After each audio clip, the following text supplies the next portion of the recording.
This is second part of internal reconstruction. First part में हम लोग ने किया था meaning and concept of internal reconstruction. अगर आप लोग ने फर्स्ट पार्ट नहीं देखा है तो डिस्क्रिप्शन बॉक्स में आपको लिंक मिल जाएगी। पहले फर्स्ट पार्ट देखिए, उसके बाद ये सेकेंड पार्ट देखना। आज हम लोग करने वाले हैं मेथड्स ऑफ इंटरनल रिकंस्ट्रक्शन। सो यहाँ पे हमारे पास डिफरेंट मेथड्स है इंटरनल रिकंस्ट्रक्शन के लिए। First method is alteration of share capital. Alteration means changes in share capital. तो शेयर कैपिटल में चेंजेस होगा तो कैसे होगा वो देखते हैं। यहाँ पे इसके लिए अल्ट्रेशन ऑफ शेयर कैपिटल के लिए हमारे पास 3 टाइप है। First type is sub division of shares. In this case only the number of share are increased whereas the amount of share capital will not make any changes. सब division of share में क्या होगा कि आपके पास जो एक share है 100 rupees वाला, फॉर एग्जांपल 100 रुपीज़ का एक शेयर है, उसको ही डिवाइड कर देंगे, वो एक शेयर को डिवाइड कर देंगे 10 शेयर में, 10 रुपीज़ ईच। पर शेयर का वैल्यू हो जाएगा 10 रुपीज़ ईच। एक छोटा सा एग्जाम्पल ले लेते हैं इसको समझने के लिए। आफ्टर लॉन्ग टाइम ना आपका एक स्कूल फ्रेंड आपको मिलने आ रहा है। सो आपने क्या सोचा, बहुत टाइम के बाद मिल रहा है फ्रेंड से तो एटलीस्ट एक चॉकलेट तो बनता है, बराबर। तो आपने सोचा कि 50 रुपीज़ वाला एक चॉकलेट बाय करके जाता हूँ एंड वो फ्रेंड को दूंगा। बट वही फ्रेंड का आपको कॉल आया कि हमारे साथ बेंच पे जो और 4 बंदे बैठते थे ना, वो लोग भी आ रहे हैं मिलने के लिए। तो अभी तुम क्या करोगे, चॉकलेट तो 50 रुपीज़ का ही बाय करोगे, बट क्या करोगे, 10 रुपीज़ वाला 5 चॉकलेट्स बाय कर लोगे, right.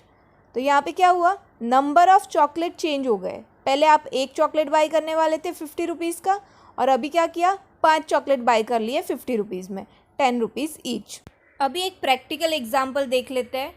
For example, a company with a capital of rupees 10 lakhs divide into 10,000 equity share of rupees 100 each, on which rupees 75 is paid up, decide to recognize its capital by splitting one equity share of 100 each into 10 such share of rupees 10 each। तो ये example में क्या हुआ, company ने issue करे थे 10,000 equity share of rupees 100 each and 75 paid up, 75 rupees received हो गए हैं कंपनी को। तो हम लोग क्या लिखेंगे, equity share capital 10,000 into 75, because 75 he received हुआ है, तो अमाउंट हम लोग को मिला 7,50,000। आफ्टर अल्ट्रेशन हम लोग को क्या बोला है, हमारे शेयर्स स्प्लिट हो जाएंगे by splitting 1 equity share of rupees 100 each into 10 such share of rupees 10 each. तो हमारा यहाँ पे जो 100 रुपीज़ का एक शेयर था, उसकी जगह पे हम लोग को 100 रुपीज़ में 10 शेयर्स इशू करने हैं। तो 100 रुपीज़ में आप 10 शेयर्स इशू करोगे तो आपके एक शेयर का प्राइस कितना हो जाएगा, 10 rupees. 1 lakh equity share of rupees 10 each, 7.5 rupees is paid up. So हम लोग क्या लिखेंगे, equity share capital 1 lakh into 7.5 and amount same आएगा 7,50,000। देखो यहाँ पे अमाउंट में कोई चेंजेस नहीं हुए हैं, सिर्फ हमारा जो नंबर ऑफ शेयर्स था वो इंक्रीज हो गया। Now next is consolidation of shares.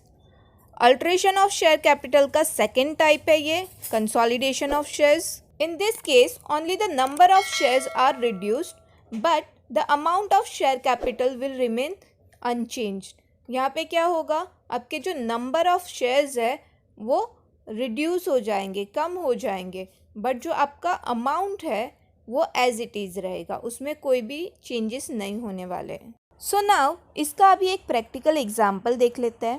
For example, a company with a capital of rupees 1 lakh divided into 10,000 equity share of rupees 10 each, on which rupees 8 is paid up, decide to recognize its capital by consolidated 1 equity share of rupees 10 each into 1 share of rupees 20 each। अभी ये case में क्या हो रहा है, जब भी company ने शेयर इशू किए थे मार्केट में तभी पर शेयर का प्राइस था 10 rupees, but after alteration consolidation हो रहा है तो कंसोलिडेशन में क्या हो रहा है, कंपनी 2 शेयर को मर्ज करके 1 शेयर में कन्वर्ट कर रही है।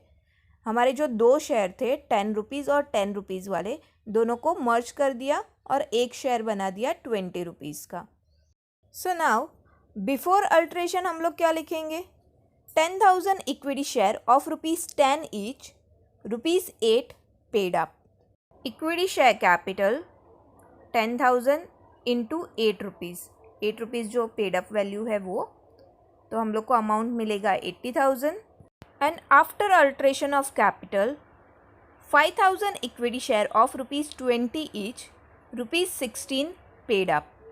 सो equity share capital 5,000 into 16, amount में कोई चेंजेस नहीं होने वाला है, वो 80,000 ही आएगा। 5,000 इंटू 16 करोगे 80,000।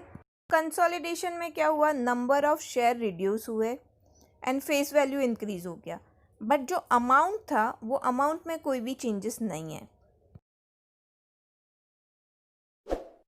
Now next type is conversion of share into stock and vice versa. This is third type of alteration of share capital, conversion of share into stock and vice versa. In this case, company can convert all or any of fully paid share into stock and reconvert stock into fully paid share of any denomination. सबसे पहले तो यहाँ एक बात clear कर लेते हैं, stock का मीनिंग यहाँ पे इन्वेंट्री नहीं है, क्योंकि बहुत सारे स्टूडेंट्स के माइंड में आता है स्टॉक मतलब इन्वेंट्री। यहाँ पे स्टॉक का मीनिंग इन्वेंट्री नहीं है, यहाँ पे हम लोग स्टॉक मतलब इक्विटी स्टॉक की बात कर रहे हैं। कंपनी ने जो शेयर्स इश्यू किए थे उसमें से जो भी फुल्ली पेड शेयर्स है उसको कभी कभी कंपनी स्टॉक में कन्वर्ट कर देती है, और जो स्टॉक है उसको वापस फुल्ली पेड शेयर्स में कन्वर्ट कर सकती है। तो उसके लिए एग्जाम्पल देख लेते हैं। For example, if 10,000 share of ₹10 each are converted into stock of ₹1 lakh. The holder of 10,000 share of ₹10 each will have ₹1 lakh stock after the conversion, but the resultant value of 1 lakh is not a face value of shares or stock. So ये हम लोग ने देख ली alteration of share capital की 3 types. Sub division में क्या हुआ, जो हमारे नंबर ऑफ शेयर्स थे वो इंक्रीज हो गए, amount as it is. Consolidation of shares में क्या हुआ, नंबर ऑफ शेयर्स डिक्रीज हो गए but amount as it is. Conversion of shares into stock and vice versa में क्या हुआ, अमाउंट एज इट इज है, सिर्फ वो जो शेयर्स थे उसको कन्वर्ट कर दिया है स्टॉक में। Now second method of internal reconstruction is variation of share holders rights. Variation means change in share holders rights.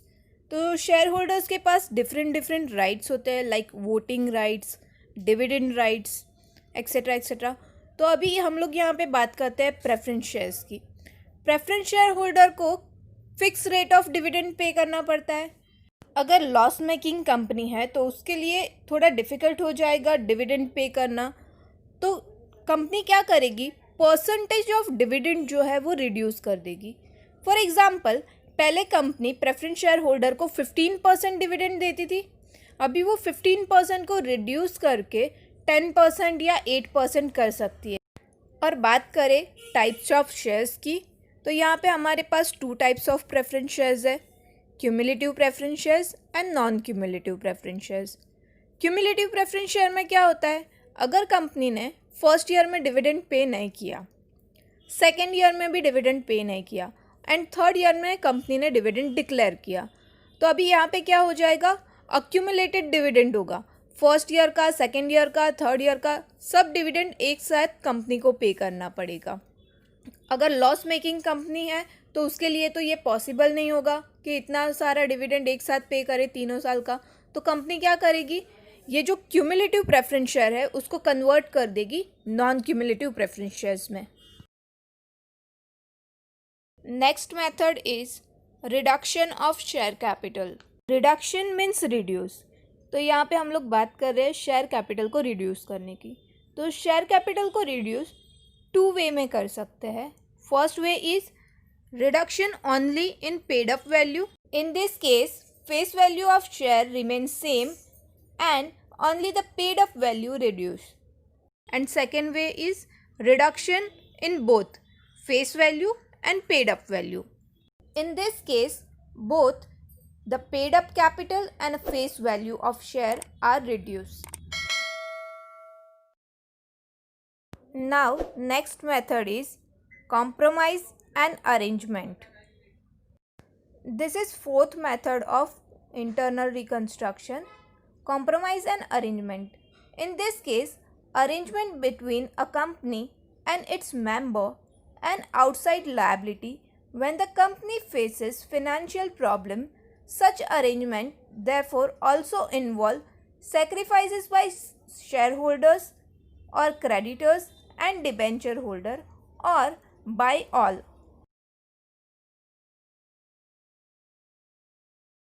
And now, last method is surrender of shares. In this method, shares are divided into share of smaller denomination and then the shareholders are made to surrender their share to the company.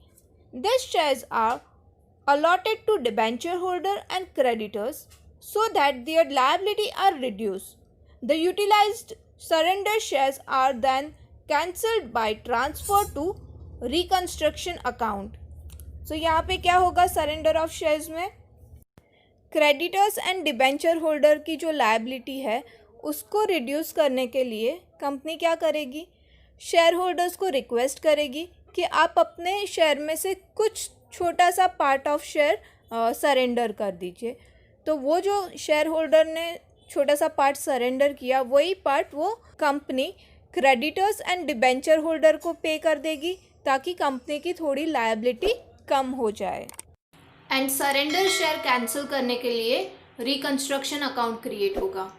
सो यहाँ पर complete होती है methods of internal reconstruction. And next video मैं जल्दी ही upload करूँगी जिसमें हम लोग करेंगे accounting treatment of internal reconstruction. Accounting treatment means journal entries. And thanks for watching.